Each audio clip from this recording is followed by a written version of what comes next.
God has wired us to create. And I think the reason that is because as we create, it shows just a sliver of who He is.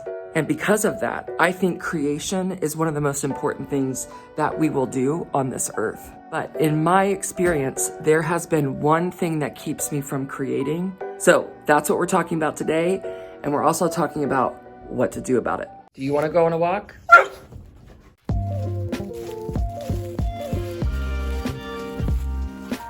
I worked at an ad agency for about 3 years, Double Tap Media, and there were some creative people.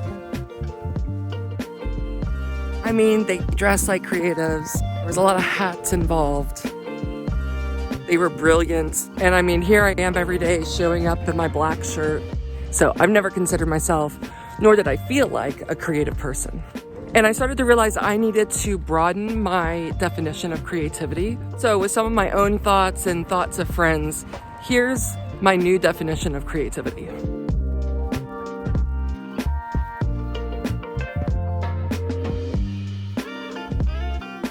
For the next few minutes, we're going to think about creativity as an external expression that's tangible, meaning it's tangible to our five senses. We can taste it, we can touch it, or we can see it, or we can hear it. It's just an external expression of an internal thought or feeling that someone has.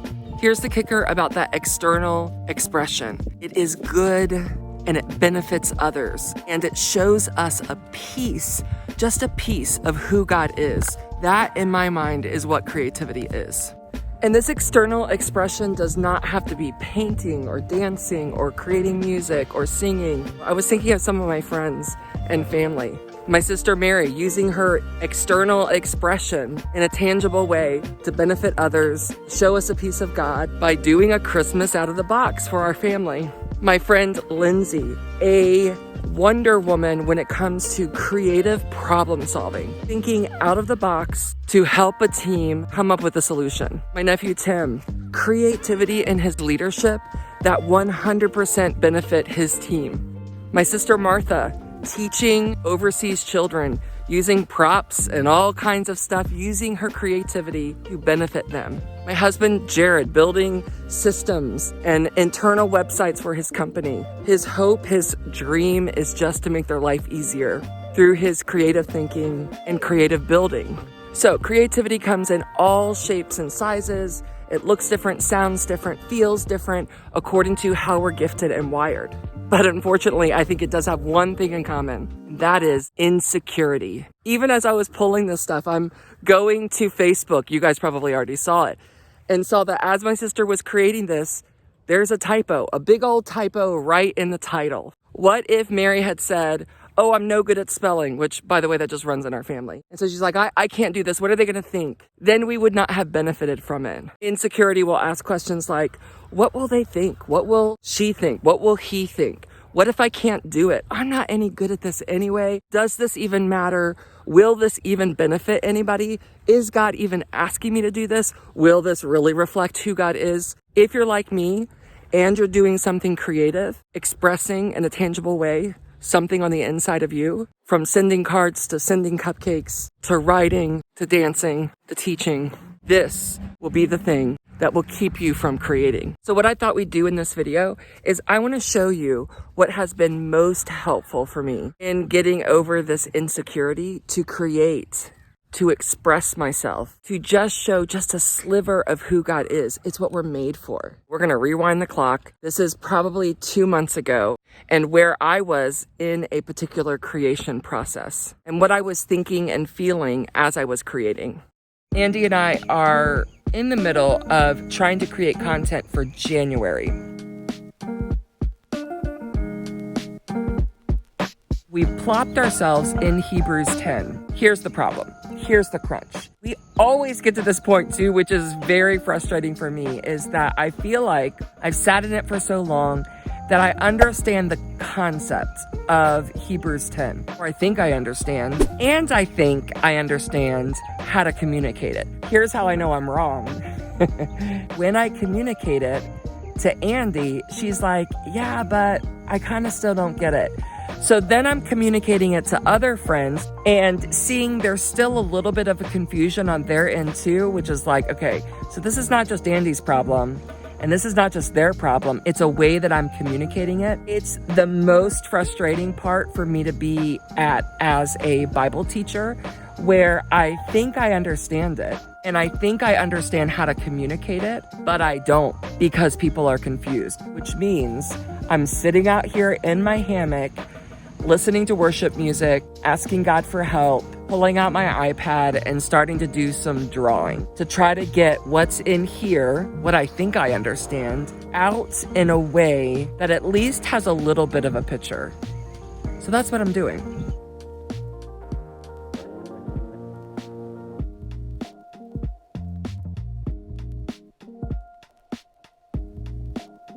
So I texted her while I was out there and was like, hey, I think I got it.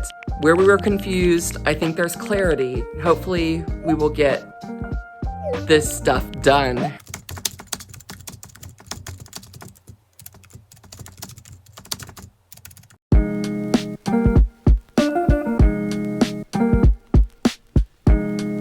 Inviting someone in to help me has been both the hardest part of creation, and it also has been what has yielded the most results. I think it's so hard to show someone my work because really what I'm afraid of is not just their judgment of my work. I'm really afraid they're going to confirm that my work is actually terrible, because that's my real fear. It makes it safer to keep my work, my expression to myself. What you're looking at here has taken years of practice and trust. Andy lets me talk, and I mean I talk for probably 20 minutes straight. She does not interrupt, she doesn't ask questions, she just listens and she writes notes. Then once I put it out all on the table, Andy starts talking. Most of the time she's excited, which is really encouraging to me. She'll start by asking questions, and then she will press on parts of what I've said that do not make sense to her. By the time we're done, we can easily spend 2 hours. I've gone from my original talk, and yes, it looks exactly like this. This was what I was showing her. It's an absolute mess. But after talking to her, I know exactly what to do with it. In my experience, any time of creation or expression will leave you feeling vulnerable. And what vulnerability does for me, I don't know if this does it for you, but for me, it makes me want to hide. That's why collaboration is so important to me. I get to collaborate with someone I trust. Someone who's on my team is sort of like a cheerleader, and they're able to give me constructive feedback. Because if this is about benefiting others and showing just a glimpse of who God is, I want it to be the best it can be. I want to hone my skill of expression, and to do that, it takes input from others.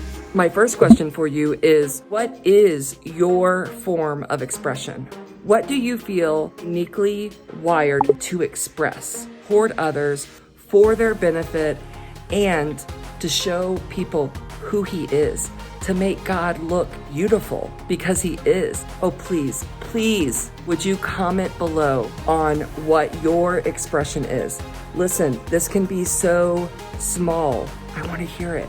It encourages me. I love it when people express themselves. Secondly, who could be that safe person for you? Now, maybe it is not something as intense as a ministry partnership like I have with Andy. For me, a low-key person is my sister Mary. She's someone who is such a cheerleader, saying, Melissa, go use your gifts. Yes, go express yourself. And she's also a good sounding board. She will be honest with me and be like, I'm confused, or that doesn't sound right. Or what about this? Mary will give me 10 ideas. I may take one. So a part of that process is I'm not just taking all of everybody's ideas. I'm sorting through them. And if I get one good idea or one good feedback from someone, and it tweaks it in a way that it will benefit others even more, that is a win. So who could be your person? And this is the hardest one. What is your next step to expressing yourself? Think small. Do not say write a book. There's nothing wrong with writing a book. If you have not written or have nothing out, do not say, my form of expression is writing a book. It would sound like, I think I'm going to write a Facebook post or an Instagram post. That is my form of expression. I'm gonna pick someone who I trust, who's my cheerleader, and also will tell me the truth. And then I'm actually going to do it. When we do not express what God has given us on the inside, we are not fully who we were created to be, and we will feel it. We will also feel, as we learn and as we exercise this expression, in my experience, it becomes the place where we feel the most alive. Your creation and my creation is going to be imperfect. It will be imperfect. But what keeps me going in my imperfection is knowing that my imperfect expression, creativity, can reflect a perfect God. That is what's true. And that's what keeps me creating. So after Andy left, I set to work to recording a little mini intro. And I thought it might be fun to upload this intro next week so that you guys could see it. It is all about faith and how to walk the faith-filled road. If that sounds interesting to you, I'd encourage you to subscribe to my channel. And also you can follow me over on Instagram. I'm decently active over there, at least in stories. And so I try to post reminders of when videos go up on YouTube. So you can catch me over there. I hope this video has encouraged you to go out and create this week. Bye, friends.